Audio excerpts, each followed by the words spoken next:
La purificación de la mente. Buenos Aires, 14 de junio de 1967.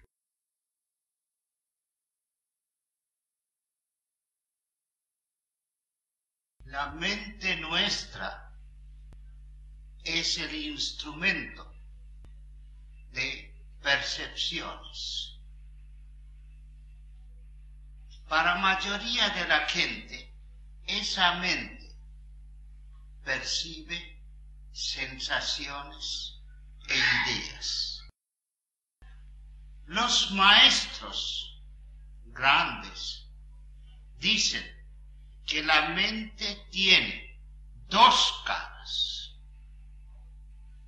Una cara es que nosotros conocemos y la otra cara que algunos de nosotros aspiramos de conocer. La primera cara es compuesta de tres cualidades. En sánscrito las palabras son tamas, rajas y sattva. Tamas significa o demuestra cierta clase de estupidez. En ese estado, la mente prefiere no trabajar, no pensar, y sus sentires son de índole muy baja. En el estado de rajas, la mente demuestra mucha pasión y muy activa. Y en el tercer estado de sattva, la mente conoce cosas, busca y siente felicidades.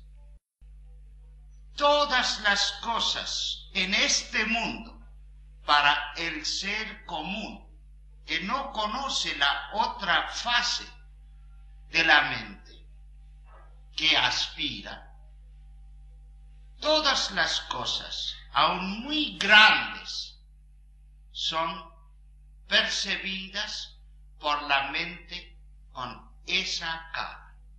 Aun las cosas artísticas, felicidades, la mente cuando es de una persona cuyo ego está muy prominente, el que no es inegoísta, esa mente queda circunscrita, no ve ni quiere ver la otra fase, otra cara, la otra cara que quiere aspirar a veces es la cara de la eternidad.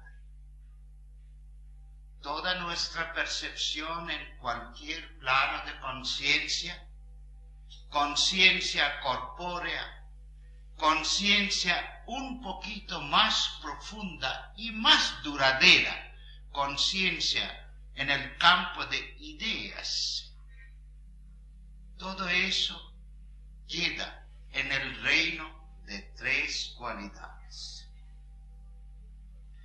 Los que han leído, algunos de ustedes si me han oído, yo he dicho, según la filosofía, llamado Sankhya, la mente es una materia. No es tan sólida ni es tan densa. Materia, dicen los maestros de esta escuela Sankhya, que procede de algo, dura poco tiempo y desaparece. Todas las materias densas y sutiles que conocemos o imaginamos tienen esa tres naturalezas. Aparece, dura y desaparece.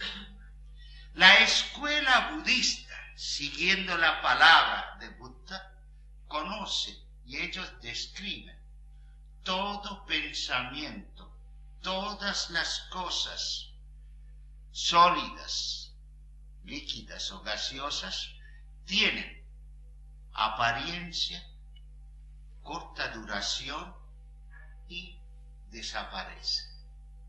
Los budistas por eso dicen a la mente, donde reciben o funcionan todas las percepciones, la mente es momentánea. Según ellos, esa mente debería enseñarnos que nuestro concepto de yo es también momentáneo. Tanto nosotros guardamos y cultivamos nuestro yo. Yo no digo únicamente en el lado malo. En cualquier lado, ese yo no es permanente. Ese yo tiene un nombre, fulano de tal, y tiene por el cuerpo una clase de forma. La mente trabaja en el campo de nombre, forma, y tiene su causa. Esa es la mente común. Pero aquellas personas que mantienen esa idea de conocer la otra fase de la mente, ¿cómo se siente?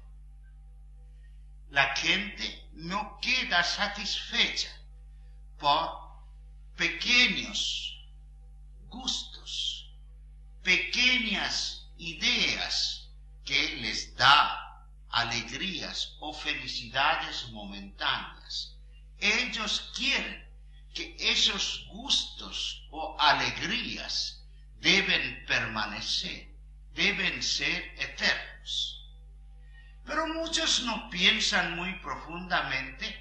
Para que sea eterno, se necesita una cosa, se llama sin principio. Todo lo que tiene principio, todo lo que apareció, todo lo que nació, viene con el sello infalible de desaparecer o morir. Nosotros tenemos distintas capas de existencia. Puramente física, puramente de fuerzas que maneja el cuerpo, y detrás hay otro que maneja las fuerzas, la mente. Después tenemos la facultad determinativa, llamado el intelecto. Después tenemos otro cuerpo, llamado cuerpo de percepciones, que nos produce felicidad.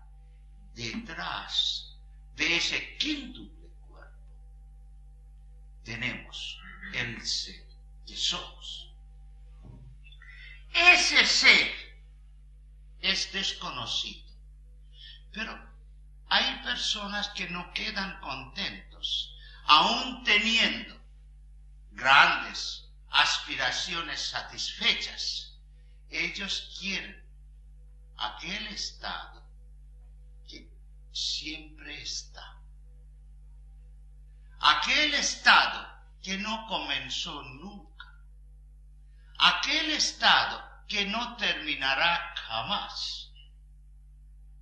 Ese estado nos demuestra la mente con la faz que no tiene nada que ver con el otro. En los textos de los hindúes, en uno de los Upanishads, describe las dos fases de la mente en la siguiente forma. Sobre un árbol había un pájaro de plumaje dorado, sentado arriba, casi al tope. Y debajo de ese pájaro parecía estar otro pájaro de inusual plumaje que saltaba de una rama y otra, de vez en cuando probaba alguna fruta. Una fruta le pareció dulce. Entonces, comiendo esa fruta, quería tener el gusto del otro fruto, pensando que será más dulce. Pero cuando picoteó esa fruta, a su gran sorpresa, se dio cuenta que el otro fruto era amargo. Probando varias veces frutos amargos y dulces, se quedó insatisfecho y dijo a sí mismo, eso estoy agregando, no está en el texto, ¿qué estoy haciendo yo? Malgastando mi tiempo, saltando de un lado y otro, buscando frutos que no son igualmente agradables a mi paladar. Tengo experiencias, aunque sean momentáneas, experiencia de pequeñas alegrías y pequeños dolores. Quisiera tener alegría o dicha permanente. Pensando en esto, miró hacia arriba, vio a su amigo que está ahí sentado, ni salta de una rama a otro, ni prueba frutos algunos. Está sentado allí en su gloria. Empezó a acercar. Pero el deseo insatisfecho, el deseo que no tuvo el razonamiento detrás para saber qué es el deseo, le hacía, aunque subía arriba, le hacía probar otros frutos diciendo, a ver si no encuentras algún fruto que te satisfaga para siempre. Pero no hubo caso. Los frutos eran distintos, diferentes gustos, y le causaba mayor disgusto.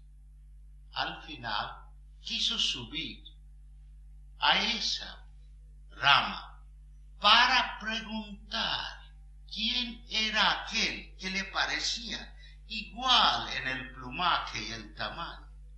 Cuando llegó allí, desapareció. Siempre estaba aquel pájaro uno, el otro era su sombra. Nosotros llevamos la vida de sombra. El yo nuestro no es real, es una sombra de la realidad que nunca está ausente. Y sobre esa sombra, la primera cara de la mente actúa, a veces torpe, a veces estúpido, a veces lleno de pasiones, emociones incontrolables, a veces es muy activa esa mente, otras veces quiere conocer y quiere a través del conocimiento alegría. Cuando nosotros conocemos algo profundamente, tenemos esa alegría. Ah, ya lo sé. Pero cuando esa sombra se desliga de todos esos pequeños conocimientos, descubre su estado real. ¿Cómo llegar a esa clase de conocimiento que nos hará separar completamente, olvidando todo y volviendo el ser, el pájaro de plumaje dorado? 3 cosas recomiendan los maestros. Primero,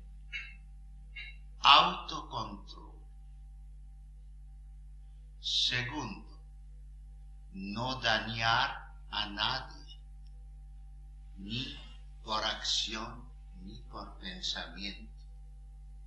Y el tercero es veracidad absoluta.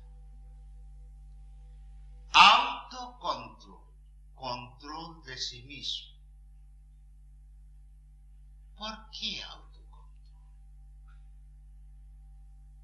Porque todo nuestro trabajo de buscar gozo, prolongar nuestra vida que queremos, aunque no sabemos que la vida prolongada algún día terminará, pero la vida permanente siempre existe, se pierde cuando nos falta el control de las pasiones, de las emociones.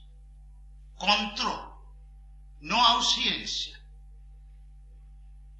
El hombre que no tiene emoción es una piedra.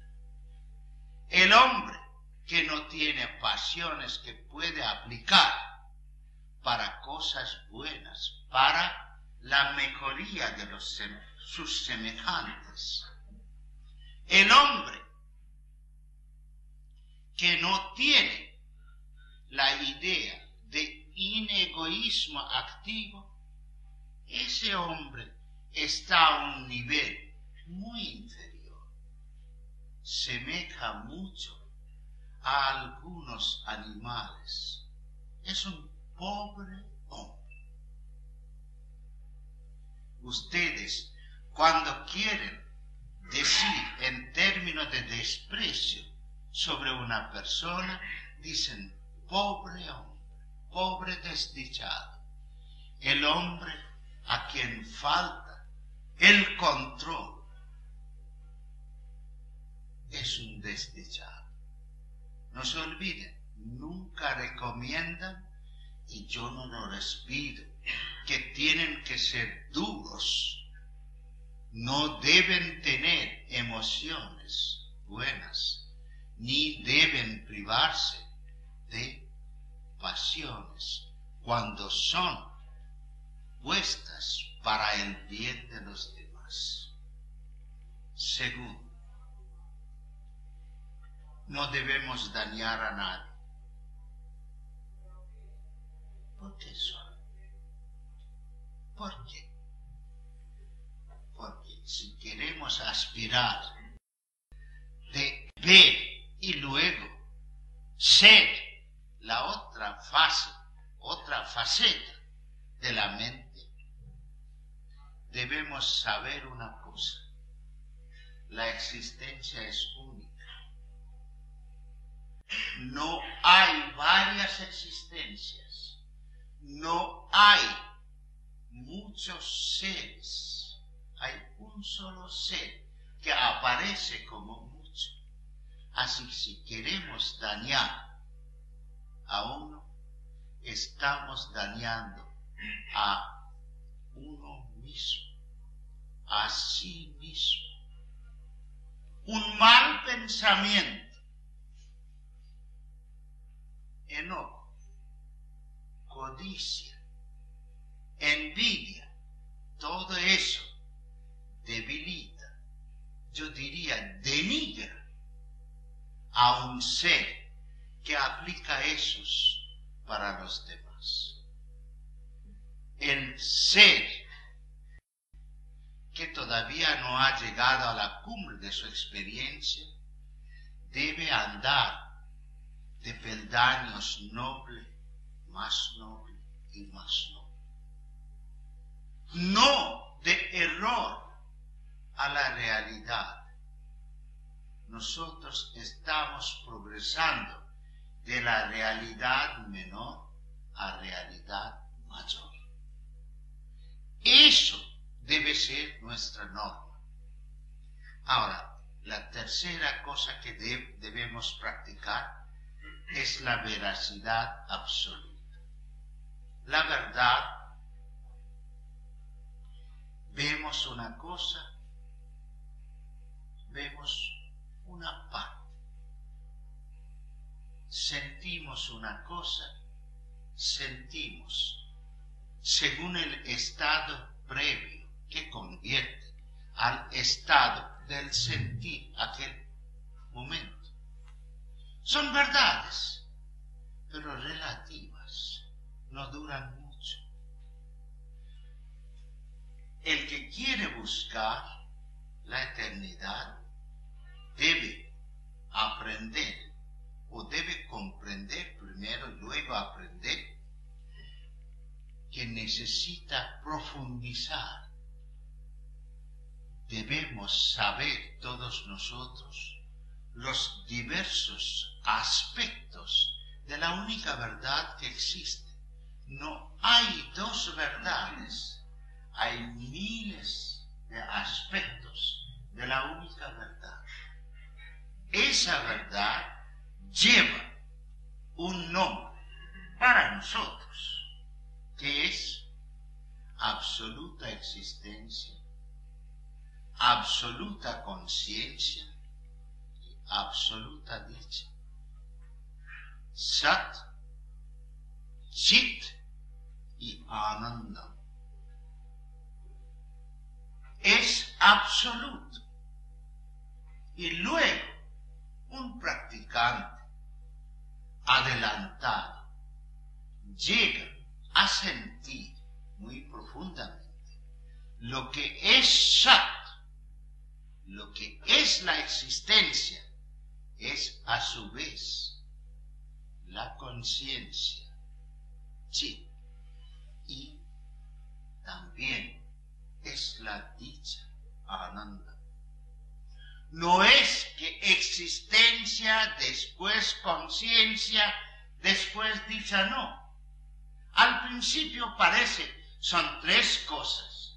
Nosotros vemos una cosa que existe. Vemos. Cuando vemos, no tenemos conciencia que tal cosa existe. Y la existencia de tal cosa no produce algo, porque yo no dije enseguida la dicha, algo. Dije, porque hay ciertas cosas cuya experiencia previa, personal o impuesto como consejo de los demás puede causarnos no alegría, miedo. Pero cuando sabemos que la existencia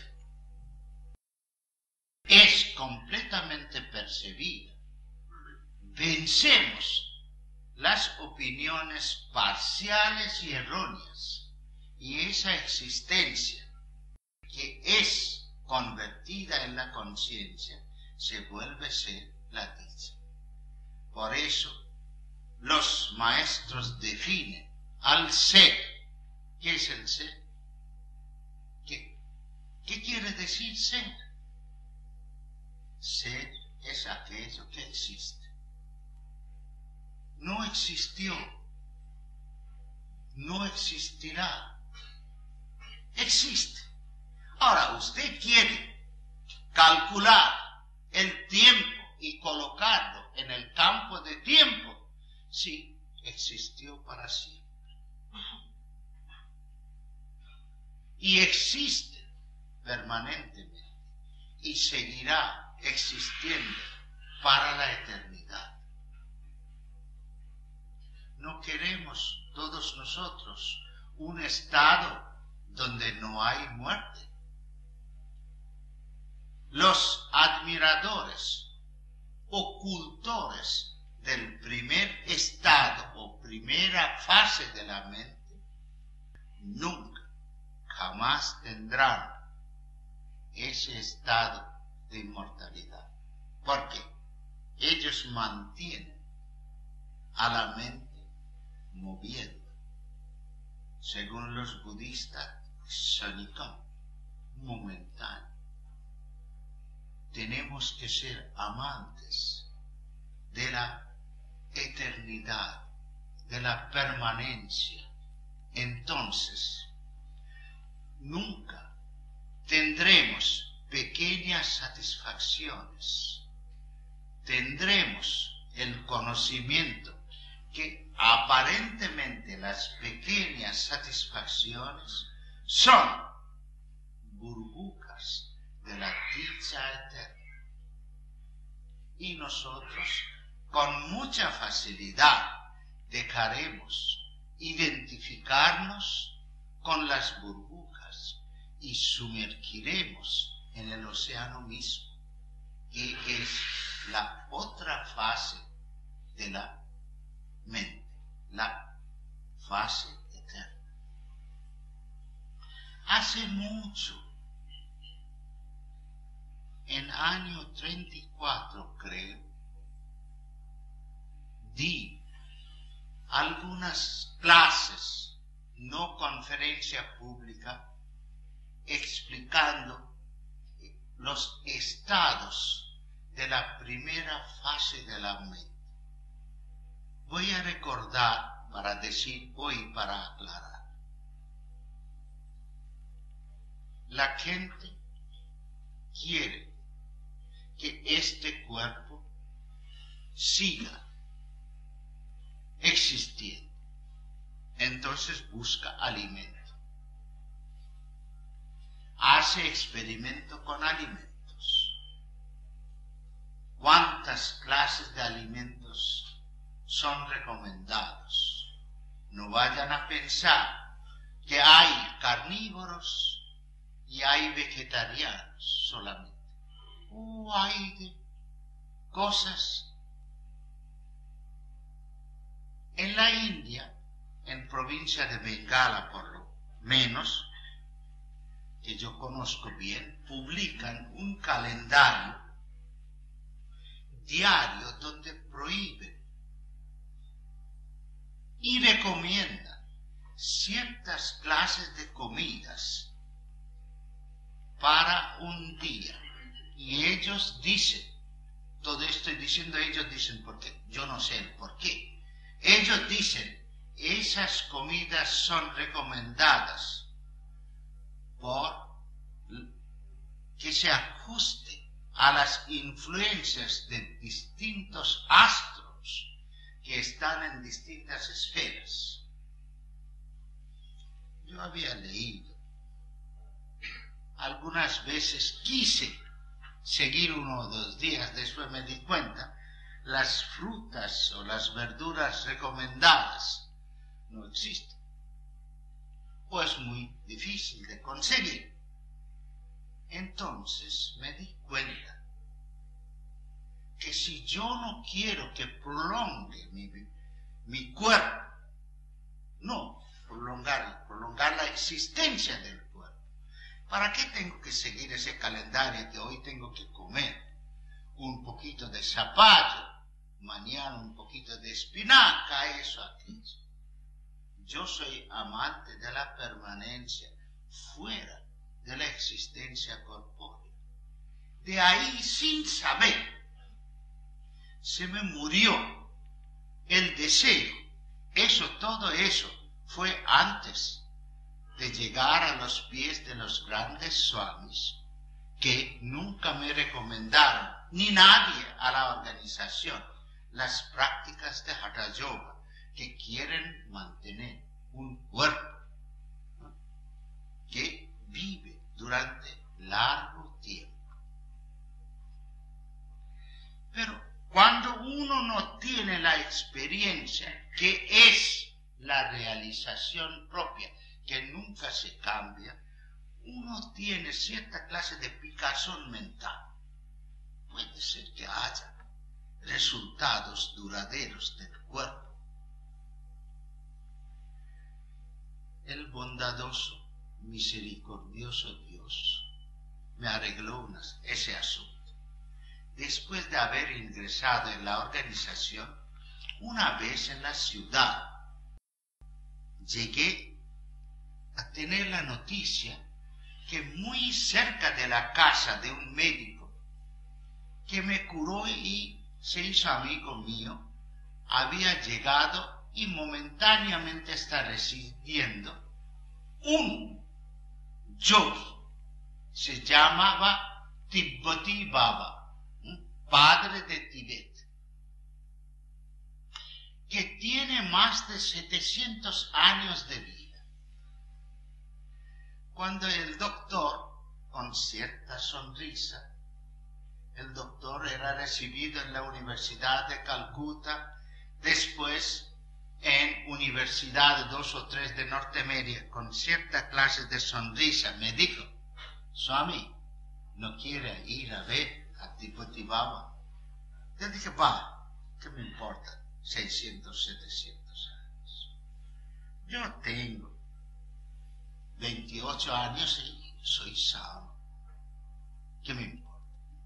No, vaya y ver. Es una persona a quien ven muchas personas. Muy bien. Provocado, instigado por el doctor, fui a ver a Tibbati Baba. Fíjense en el cuadro que vi. Un hombre de cierta edad indefinida,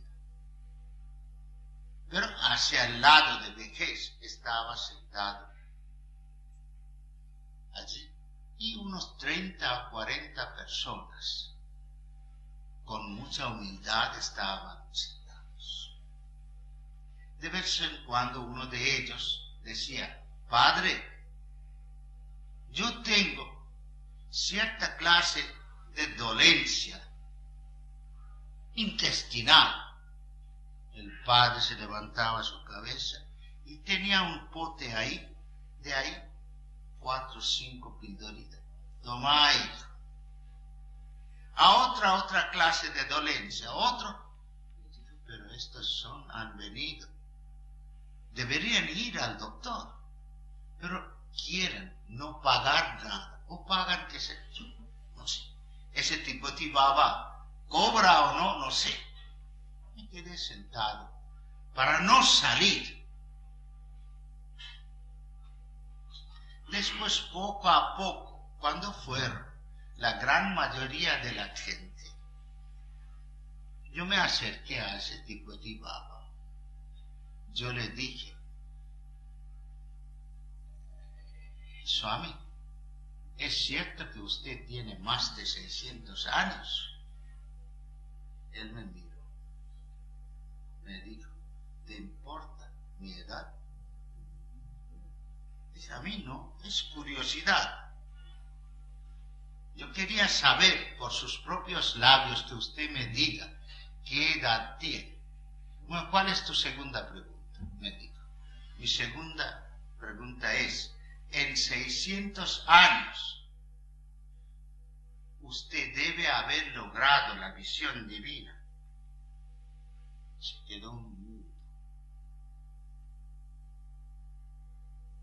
Me dijo: hijo mío, veo que tú llevas color ocre de un monje. Te diré la verdad. Tengo bastante edad, 600 años la gente dice. Y desgraciadamente, buscando la permanencia del cuerpo, olvidé lo principal. Yo lo saludé y fui. Los que buscan la permanencia del cuerpo, puede ser que tengan 600 años o más.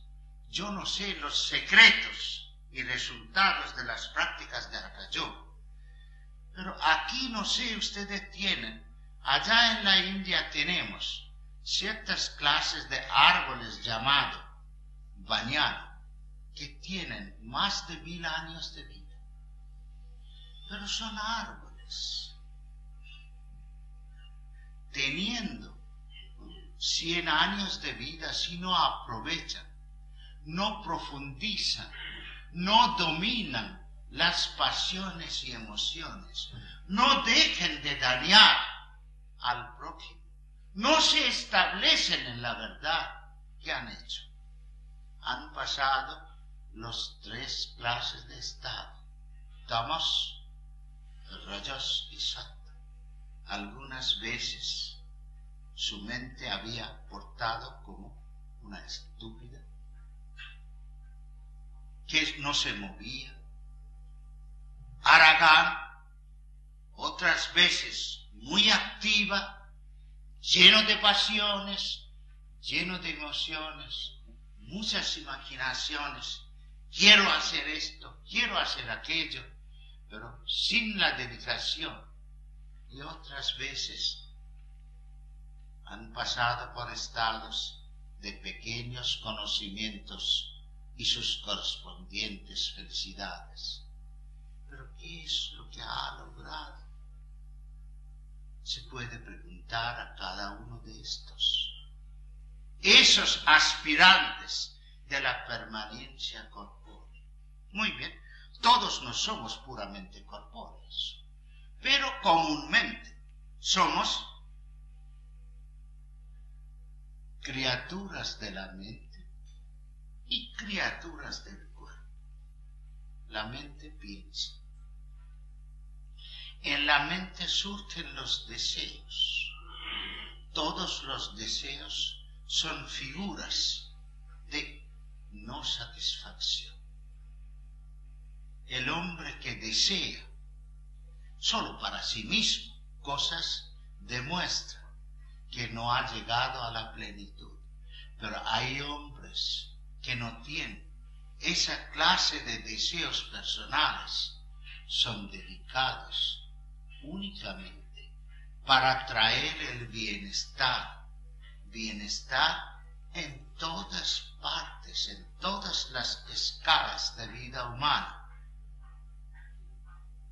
Ese hombre que piensa en satisfacer los deseos que son productos de su ignorancia, ese hombre no sale de la rueda que fue hecha de la mente. Sigue la rueda, nace, crece, envejece y se muere. No termina ya. Sigue la rueda. Otra vez, experiencias. Diversas clases de experiencias. La mayoría de ellas son como frutos amargos. Ese pájaro de plumaje dorado, que es una sombra, sigue ese estado. No ha llegado a unirse con su estado real de aquel pájaro de plumaje dorado, pero no se mueve, no salta de una rama y otra, sigue permanente. Amigos míos, hasta que no llegamos a unirnos con nuestro ideal que debemos encontrar, que está esperando de ser descubierto para cada uno de nosotros, los ideales no deben ser cambiados. El ideal supremo es único, es nuestro estado supremo, se llama Dios. Hasta que no llegamos a unirnos con ese estado, la mente necesita, la mente que es producto de 3 estados de la naturaleza psicofísica. Esa mente necesita ser purificada. ¿De qué? De las pasiones, emociones. Primero. Segundo, del concepto de inseguridad. Tercero, de momentáneas ideas de la verdad. Necesitamos algo que siempre somos. Hoy decimos, necesito. ¿Qué es lo que necesitas? Pregunta un gran maestro que vivía retirado allá en la India, a quien acudían discípulos de todas partes. Se encontró con un jovencito que vino allí para recibirse de su discípulo. El maestro, con toda dulzura natural de gran maestro, le pregunta: hijo mío, mi querido, ¿qué es lo que te trae hasta acá?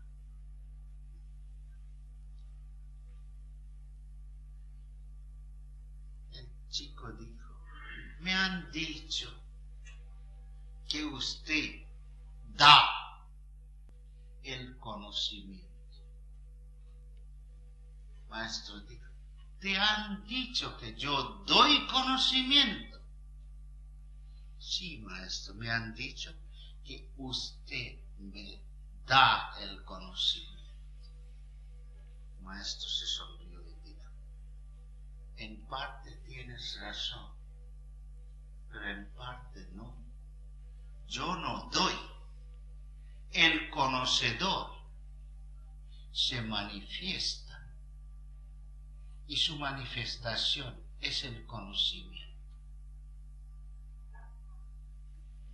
El chico no conocía tantas cosas, dijo: yo quiero que me dé el conocimiento. Entonces el maestro dijo: para eso tienes que practicar. ¿Qué práctica? Todo lo que usted me dice voy a hacer. ¿Quién te enseñó esto? Que todo lo que yo te voy a decir harás. Mi mamá. ¿Por qué no pides a ella? Ella es conocedora. Pero mamá me dijo que necesito un maestro. Ella es mi mamá, no es mi maestra. Esa dificultad, esa diferencia, esa parcial ignorancia tenés que sacar. Te voy a enseñar. Un día llama al discípulo: fulanito. Sí, señor. Tráeme una de esas frutas de ese gran árbol llamado borra, traducido en castellano bañado. Trae. Rompelo. Es una fruta así, es ficus, chico, así, chiquito. Rompelo. Está roto. ¿Qué tiene? Muchas semillas.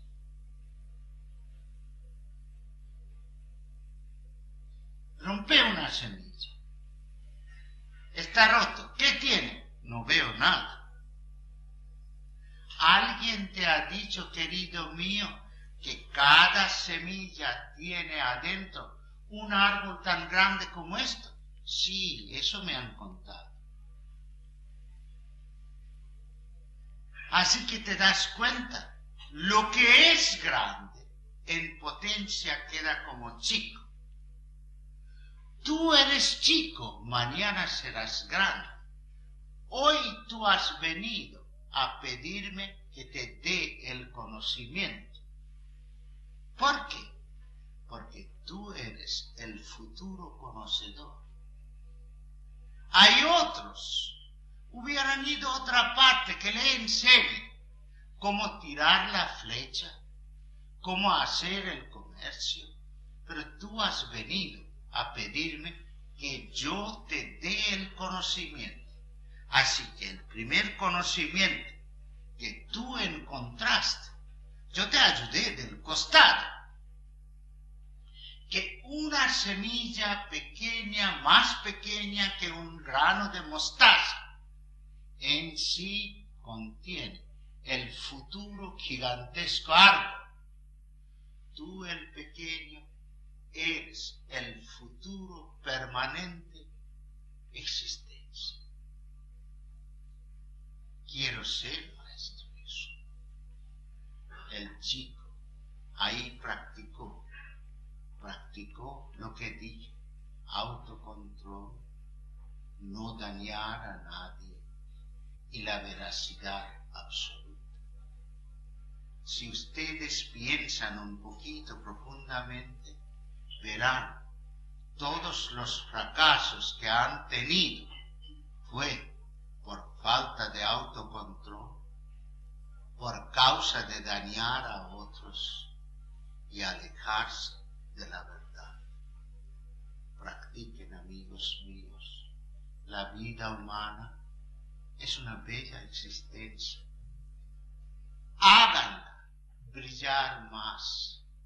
Han nacido todos ustedes sin saber, aunque de vez en cuando han demostrado el deseo grande de ser la permanencia no permanente, ser la dicha no dichoso, ser la verdad no veraz.